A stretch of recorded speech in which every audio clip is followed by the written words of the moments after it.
డాక్టర్సే కాదు, టెక్నీషియన్సే కాదు, నర్సెసే కాదు, రకరకాల వాళ్ళని అది ఉళ్ళపల్లి నాగేశ్వరరావు గారికే ఆ శక్తిని దేవుడు ఇచ్చాడు.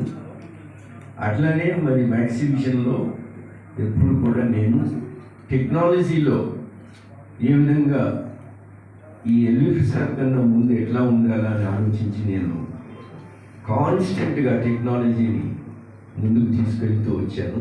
సో ఈ రోజున మ్యాక్స్ విషన్ ఇండియాలోనే ప్రీమియం టెక్నాలజికల్ సెంటర్. ఇందాక మన సార్ చెప్పినట్లు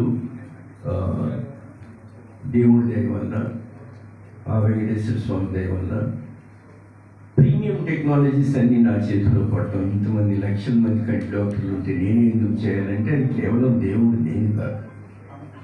సో ఎవరన్నా నేను అనుకుంటే మటుకు పొరపాటు కాదు.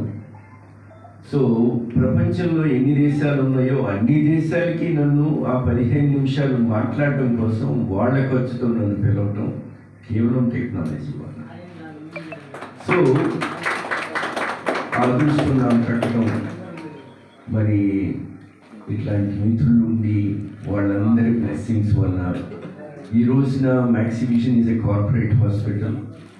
కానీ నేను ఇన్నాళ్ళు ఫ్రీగా కంటి ఆపరేషన్స్ మ్యాక్స్ విషన్లో ఆల్మోస్ట్ 25% అబ్సల్యూట్లీ ఫ్రీగా చేసుకుంటూ వచ్చాను. ఇప్పుడు max vision is a corporate setup కాబట్టి నేను వేరే హాస్పిటల్ కూడా పెట్టి మీద వాళ్ళకి ఇంకా చేస్తూనే ఉన్నాను అబ్సల్యూట్లీ ఫ్రీగా. అది నేను చనిపోయేదాకా ఆగదు.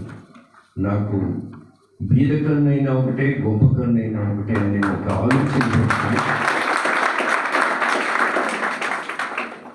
ప్రపంచంలోనే ఒక ఎక్స్పెరిమెంట్ చేయాల్సి వచ్చినప్పుడు జనరల్గా గవర్నమెంట్ చేస్తారు.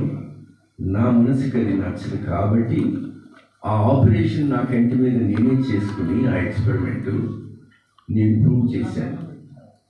ఏమని, ప్రపంచంలోనే ఒక మోడర్న్ టెక్నిక్ ఒకటి, ఈ కొత్తగా నేను రీసెర్చ్ చేసే లేజర్ ద్వారా డీన్ వ్యాలీలో నేను లెక్చర్ ఇస్తుండగా నాతో పాటు సహచరుడు అమెరికన్ టెక్నాలజీకి ఆయన చేస్తున్నాడు, డాక్టర్ స్టీవ్ స్లేడ్ అని.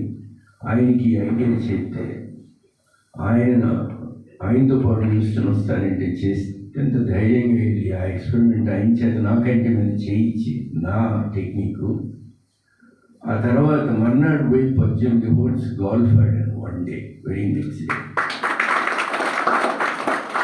కాబట్టి మనం ధైర్యం ఉండి కష్టపడతాము అంటే మనం సాధించలేని విషయం అంటూ ఏమీ ఉండదు.